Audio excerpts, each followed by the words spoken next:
این جزیره در تنگه هرمز قرار داره و جدیداً به خاطر تبلیغات خوبی که ازش شده هر ساله میزبان گردشگران زیادی هستش. توی این جزیره یک سری کوه به رنگ‌های زرد، سفید و قرمز وجود داره که معروف‌ترینش کوهی با رنگ قرمزه. جالبه بدونید خاک این کوه خوراکیه و مردم محلی ازش به عنوان ادویه توی نون، غذا، ترشی، نام برفی وجود دارد که خاکش کاملا سفیده. بیشترین تعداد آهویی که توی استان هرمزگان زندگی میکنه توی همین جزیره است. یکی دیگه از جاذبه‌های گردشگری این جزیره غار سکوته. حالا چرا بهش میگن سکوت؟ چون توی این غار بلورهای نمک وجود داره که وقتی آب ازشون چکه میکنه صدای خیلی قشنگ و آرامش بخشی ایجاد میکنه. و اما زیباترین قسمت جزیره، دره رنگین کمان.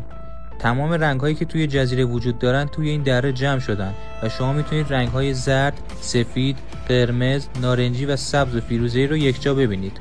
و از سفر کردن به این